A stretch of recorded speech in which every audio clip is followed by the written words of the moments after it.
শুভ সকাল বন্ধুরা, আজ হলো 1 ফেব্রুয়ারি রবিবার। আজকের সমগ্র আসাম তথা বরাক উপত্যকার বিশেষ বিশেষ খবরগুলি হলো: মিয়া শব্দ ব্যবহার নিয়ে বিতর্কের মাঝেই বৃহস্পতিবার সামাজিক মাধ্যমে একটি দীর্ঘ বিবৃতি দেন মুখ্যমন্ত্রী হিমন্ত বিশ্ব শর্মা। মিয়া শব্দটি তার ব্যক্তিগত ভাষা নয়, বরং অসমে অবৈধ বাংলাদেশি অনুপ্রবেশ প্রসঙ্গে সুপ্রিম কোর্টে যে ভাষা ব্যবহার করেছে তারই প্রতিফলন। মুখ্যমন্ত্রী তার পোস্টে সুপ্রিম কোর্টের এক পর্যবেক্ষণের উল্লেখ করে বলেন, যখন দেশের সর্বোচ্চ সাংবিধানিক আদালত ডেমোগ্রাফিক ইনভিশনের মতো শব্দ ব্যবহার করে এবং অসমের ভৌগোলিক অখণ্ডতা নিয়ে উদ্বেগ প্রকাশ করে, তখন সেই বাস্তবতাকে স্বীকার করা কোনো সাম্প্রদায়িকতা নয়।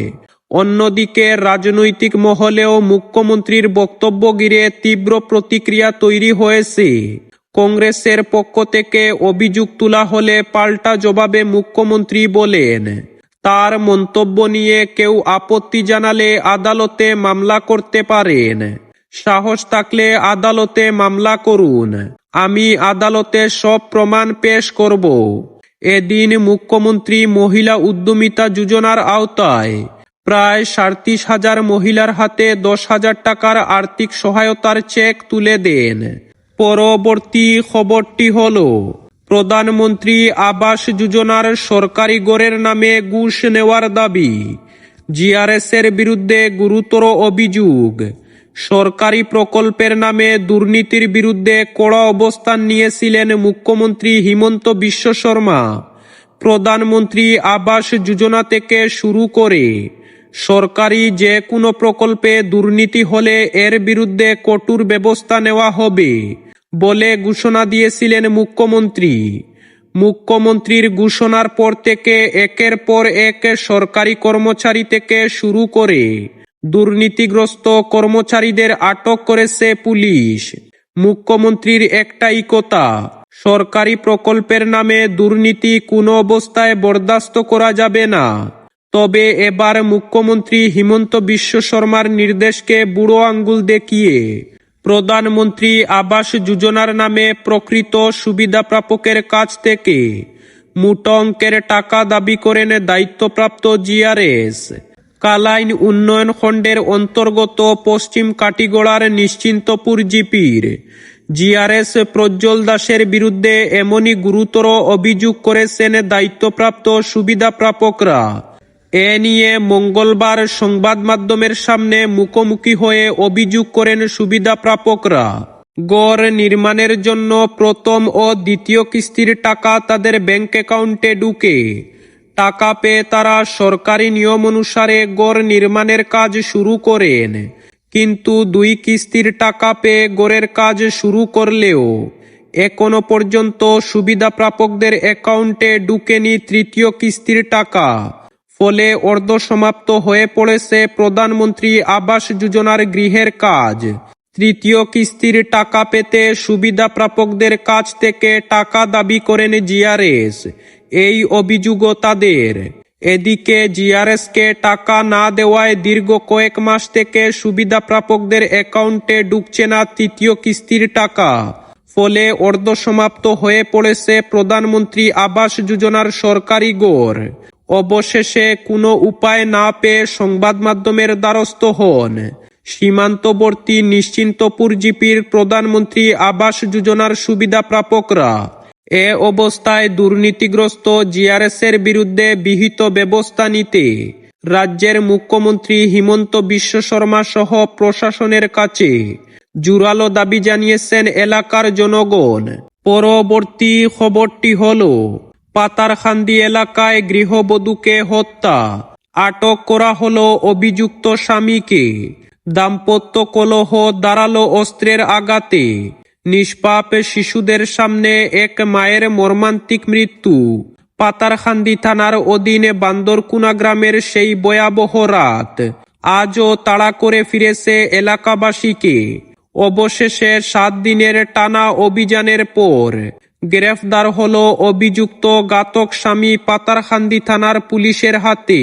জানা গেছে বৃহস্পতিবার ধৃত অভিযুক্তকে জেলার মুখ্য বিচার বিভাগীয় ম্যাজিস্ট্রেট আদালতে তোলা হয়। পুলিশের পক্ষ থেকে 3 দিনের রিমান্ডের আবেদন জানানো হয়েছিল। গত 21 জানুয়ারির রাতে স্বামী স্ত্রীর মধ্যে তীব্র তর্কাতর্কি শুরু হয়। এক পর্যায়ে মেজাজ হারিয়ে সাদউদ্দিন ধারালো অস্ত্র দিয়ে স্ত্রীর মাথায় এলোপাতাড়ি আঘাত করেন। ঘটনাস্থলেই মাটিতে লুটিয়ে পড়ে মৃত্যু হয় খয়রুন্নেসার। নির্মম এই হত্যাকাণ্ডের প্রত্যক্ষ সাক্ষী হয়ে থাকে তাদেরই নিষ্পাপ 4 সন্তান, যা এলাকাবাসীর মধ্যে গভীর ক্ষোভ ও শোকের সৃষ্টি করেছে। ঘটনার খবর পেয়ে পাতারকান্দি থানার পুলিশ দ্রুত ঘটনাস্থলে পৌঁছে মরদেহ উদ্ধার করেন এবং ময়নাতদন্তের জন্য পাঠানো হয়। ময়নাতদন্তের শেষে মরদেহ পরিবারের হাতে তুলে দেওয়া হয়। এদিকে হত্যাকাণ্ডের পর থেকেই অভিযুক্ত স্বামী সাদউদ্দিন পলাতক ছিল। অভিযুক্তকে ধরতে পুলিশ একাধিক দলে বিভক্ত হয়ে বিভিন্ন এলাকায় তল্লাশির অভিযান চালায় এবং চারিদিকে পুলিশি জাল বিছানো হয়। অবশেষে স্থানীয়দের সহযোগিতায় 7 দিন পর বুধবার সন্ধ্যায় চেরাগি এলাকা থেকে অভিযুক্ত সাদউদ্দিনকে গ্রেফতার করতে সক্ষম হয় পুলিশ। পরবর্তী খবরটি হল চা বাগানের গর্ভবতী মহিলাদের জন্য সুখবর। গর্ভবতী মহিলাদের আর্থিক ও স্বাস্থ্যগত সুরক্ষা নিশ্চিত করতে শিবির। চা বাগান অধ্যুষিত এলাকায় গর্ভবতী মহিলাদের আর্থিক ও স্বাস্থ্যগত সুরক্ষা নিশ্চিত করতে মুখ্যমন্ত্রী হিমন্ত বিশ্ব শর্মার উদ্যোগে চালু হওয়া ওয়েজ কম্পোজিশন স্কিম প্রকল্পের আওতায় এক গুরুত্বপূর্ণ সচেতনতা ও নথিভুক্তকরণ শিবির অনুষ্ঠিত হল শ্রীভূমি জেলার মাইজগ্রাম সুপ্রাকান্দি জেলা পরিষদ সমষ্টির এওলাবাড়ি ও জালালনগর চা বাগান এলাকায়।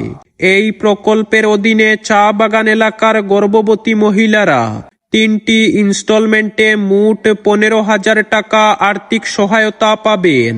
প্রকল্পটির মূল উদ্দেশ্য হল মাতৃত্বকালীন সময়ে মহিলাদের পুষ্টি, স্বাস্থ্য পরিষেবা ও আর্থিক নিরাপত্তা নিশ্চিত করা।